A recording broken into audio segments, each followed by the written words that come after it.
Good evening, folks. I am Bryant Carpenter, Sports Editor of the Meriden Record-Journal. I'm going to dispense with good morning and good afternoon. It is good evening because I trust you are tuning in Wednesday evening, first thing, to see who the winners of our first Athlete of the Week contest of the fall 2017 season are.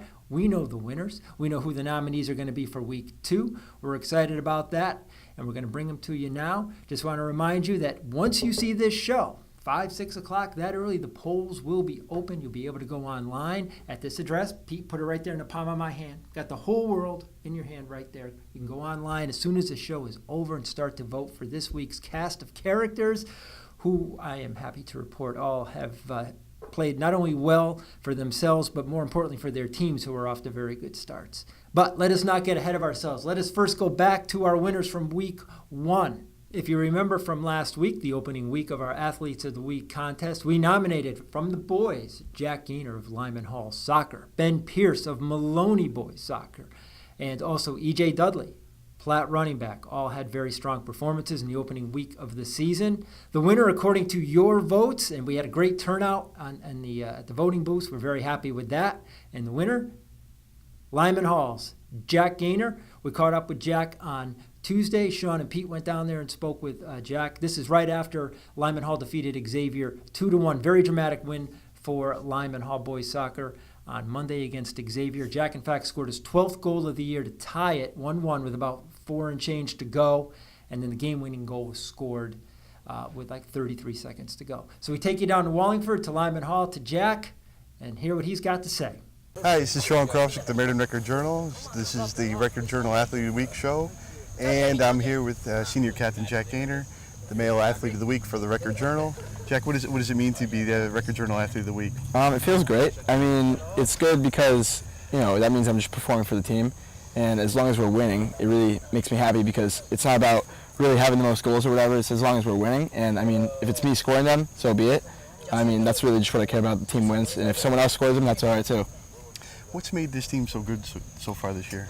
I think it's we have good leadership on the team, and the other 2 captains and I, we try to make sure everyone has a great attitude, and we try to always be pushing to get the win and, score goals, and so far that's been what's happening. And, yeah, I mean, it's just really the leadership and making sure everyone's always putting out their full effort. Now, you've had a big start of the season, 12 goals, 5 assists. What do you have to say about the reason for your big start personally? Right, it's definitely a couple of my good friends on the team have definitely been helping me out. Like we have a new Tyler Stoic is one of the new players on the team this year. Came in as a junior, and he's got a lot of assists to me, and he totally makes our play just much better. And it's really just my teammates that are always lifting me up and helping me out. And it's like all of my goals that I score are usually because other teammates are pushing, like, and putting in all their effort, and then it creates a chance, and I just happen to convert it. Has one of the goals really stuck out for you so far this year that you thought was bigger than the others, or are they all about the same? I mean, most of them are pretty much the same. I think against Cheshire, I had a header off a corner kick, and it was served in by Tyler Stoic, and that was kind of a big one because Cheshire's a good team, always been a good team, and it's big it was to take the lead in the first half, and it was a big goal, and I love celebrating with Tyler, and he was the assister, and that was just a big goal. What do you do to kind of get fired up and ready to play in a big game? I mean, before the game, we always meet in the locker room, and that's when we discuss what the plans are for the day, and that's when we make sure everyone has a great attitude going out on the field, and we try to keep a good attitude. And if people are messing around, we don't really like that because that'll translate into the field. We got to have a good warm-up, make sure everything's straightened out. What do you think people are going to say about you being Athlete of the Week? Are people going to be happy for you? Yeah, I mean, my family's all happy for me, and my teammates are, of course, supporting me because we're all in this together, and it's kind of like I'm the Athlete of the Week, but it's all because of them.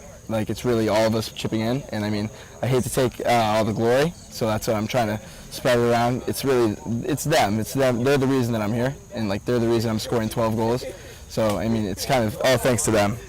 What are you hoping to accomplish this year with the team? Well, I'm definitely hoping to win our division, or our conference, or not our conference, our division within the SEC. We're in the Quinnipiac, and right now we're 3-0. So we are winning that right now, and we definitely want to win that. And then SECs and states is also an option. We definitely want to win at least one of those two, maybe even all 3 trophies this year. Very good. Well, thank you so much, Jack, for Thank being you. with us today, Yeah. and congratulations. Well, that's the report here from Lyman Hall. Jack Gaynor, senior captain, is the male athlete of the week for the Record Journal. Thank you very much, Shawnee, for speaking with Jack Gaynor, and Pete for being down there to shoot Jack. Hey, the message is very clear, and it's a good one. It's them, said Jack Gaynor. He's talking about his teammates. It's always them. It's not just you. It's them. You get nominated for this contest. You get picked for the All-RJ teams. It's you, but it's also your teammates. Don't forget that, folks. Okay, for the girls' Week 1 nominees. Again, we try to get a good cross-section of schools and sports. We had 2 freshmen in the mix. We had Sophie Murphy of Cheshire Swimming, already working her way right up the ranks of Cheshire's all-time scoring marks, only a freshman. Another freshman, Lizzie Brown, down at Sheehan, who already in her young career has placed very highly in invitationals, won an SEC quad meet. And also Nolan Allen, a senior. We got her in the mix, a libero for Southington Volleyball, off to a very good start. They won the John Jay Invitational this past weekend. So many good choices. Who to pick? You folks picked Lizzie Brown of Sheehan, and we paid her a visit as well. Let's see what Lizzie has to say. Hey everyone, it's Sean Krovsik here with the Meriden Record Journal. I'm here with our first athlete of the week, Lizzie Brown, freshman from Sheehan High School. And Lizzie, how does it feel to be the Record Journal Athlete of the Week? Feels really good, yeah. It's a really big accomplishment, and I was really excited when I found out that I got it. We had a lot of votes for you. What did it mean to you to get that type of support from everyone? It was great. I mean, I wasn't even expecting people that I didn't even know to vote. Everybody was great about voting, and I heard everybody, hey, I voted for you, and that was really nice. And tell us about this freshman year you've had so far. You had a first place finish and a couple of thirds and a second.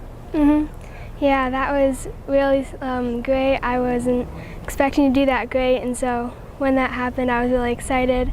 I have a great team, great teammates and coaches, and it's great. Now, your personal best this year was 1932. You tell me about that race and how you were able to run that personal best. Well, before the race, I mapped out splits that were my goals to get. So when I came across the mile markers, I'd check my watch to see what I got, and then I just continued doing that until the end, which ended up being a great time. Did you expect it to have this type of impact right away? No, I trained hard over the summer, so just to work hard and do my best. Tell us about your preparations, getting ready for a race, and what gets you fired up for everything. Well, before races, especially like invitationals and big meets, it's a tradition that me and my family will listen to like pump up music, like Lose Yourself by Eminem or Chariots of Fire. Yeah, and how about any meal? Do you have a ritual with the type of food that you eat? Yeah, we'll do pasta or carbs, and then as a team we'll do pasta parties before every meet. How much fun is it competing with Sheehan? It's really fun, yeah. The teammates are really close, and it's like a whole family that we all get along together really nicely. Lizzie is definitely a worthy athlete of the week, and we're happy to have her. We have an update on Miss Lizzie Brown. I'm very happy to report. Pete and I are actually filming this on Tuesday night, and I'm happy to report that Lizzie actually just won her second SEC meet. This was a tri-meet down at Community Gardens in Woodbridge. It was Amity, East Haven, and Sheehan. Lizzie Brown won that meet. That's 2 firsts for her to go along with a second down in Guilford and 2 thirds at Invitationals. Hey, Lizzie, I like your pump-up music. I'd probably go in a different direction. Definitely like your carbo loading. You got a carbo load. Pete, when you're off tomorrow, I'm going for a bike ride. So when we get out of here, I'll buy you the pasta. We'll carbo load just like Lizzie Brown does. We'll be champions.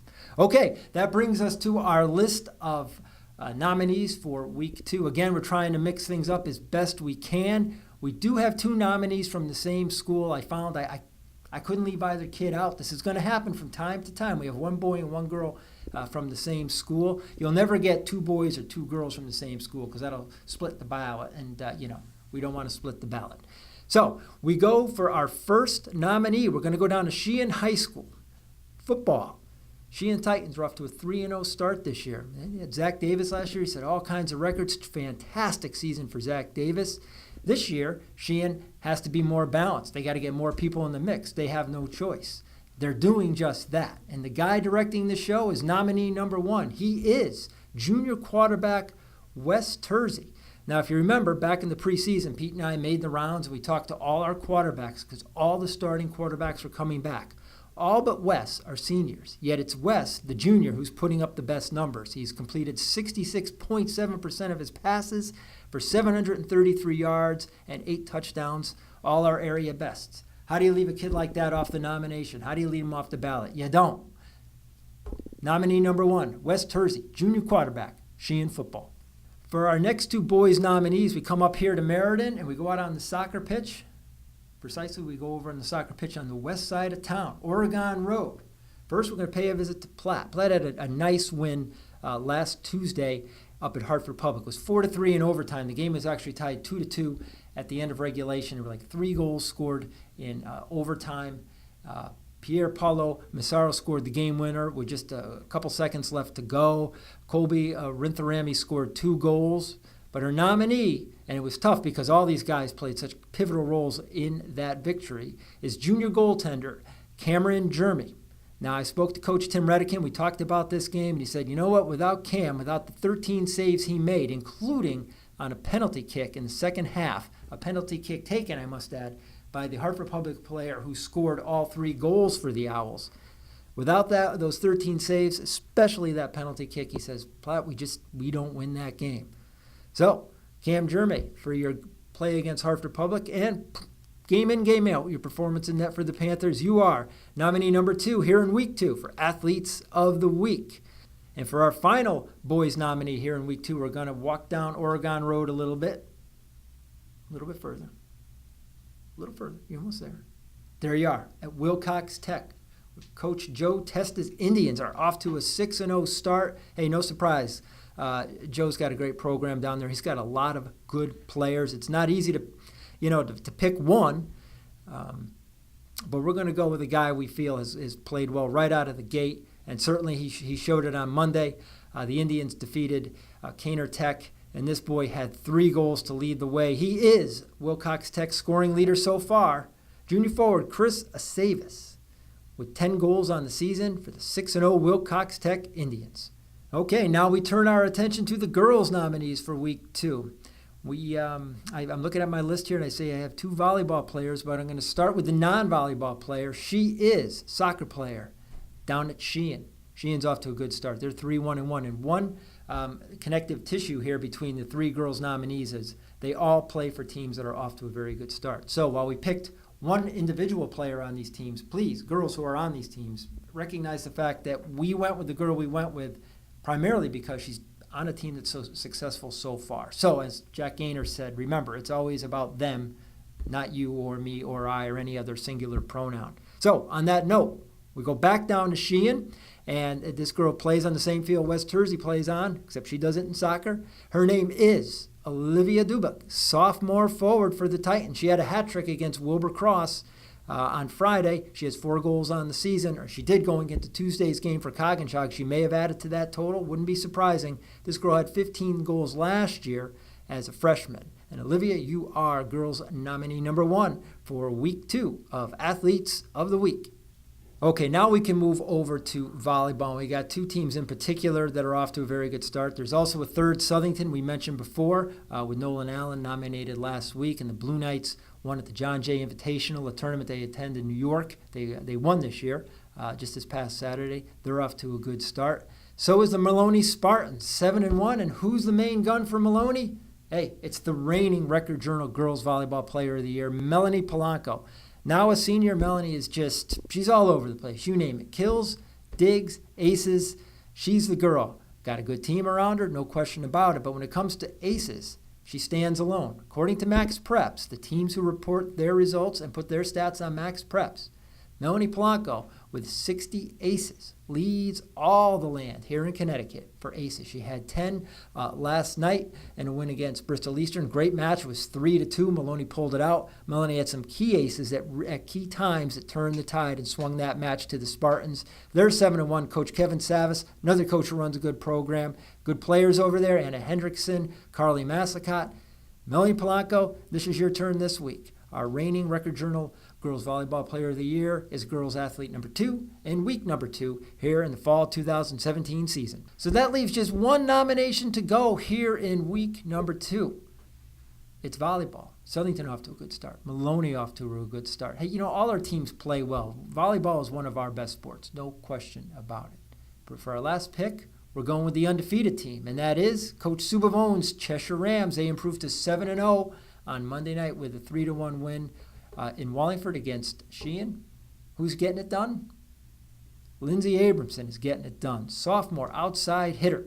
I have on my Magic Dry Erase board, I've written down Lindsay's stats because they're quite impressive, and I want to make sure I get them right. Against Sheehan, she had 15 kills. On Friday against Amity, big rivalry always between Cheshire and Amity, Lindsay set the tone. 7 kills, 9 aces. Amity have a seat. Cheshire 7-0. Lindsay Abramson, younger sister of Abby Abramson. Well, little sister's getting her turn on the big stage. You are nominee number 3. Week 2, Record Journal Athlete of the Week contest here in the fall season. There's the full boat, folks. You can go online now. The minute you turn this show off and I shut my mouth, you can go on and vote for your athlete. Pete, again, is going to put the address right there in my hands, right, Pete? Boing. Go online. The polls are now open, and they are going to stay open through Sunday night. So on Monday, we're going to know first thing who won. We can go do our little interviews and bring you next week's winners on Wednesday. Again, please remember, folks, Athletes of the Week, Scholar Athletes, the All-Record Journal teams that will be coming up at the end of the season. Anybody who gets picked, you will be invited to the Best of the Bunch Awards brunch at the AquaTurf in June, at which Jim Calhoun will be our guest speaker. 10 months to go to that. We're already getting the ball rolling in that direction. You go online, you vote for the girl, the boy you want to see featured next week, Athlete of the Week for the Record Journal. Hey, I'm Bryant Carpenter, Sports Editor of the Record Journal. I want to thank Pete Paguaga for all his film work, Shawnee Krosick for doing the interviews, and of course my man Ken Lipshes who covers so many games for us. We'll catch you next week.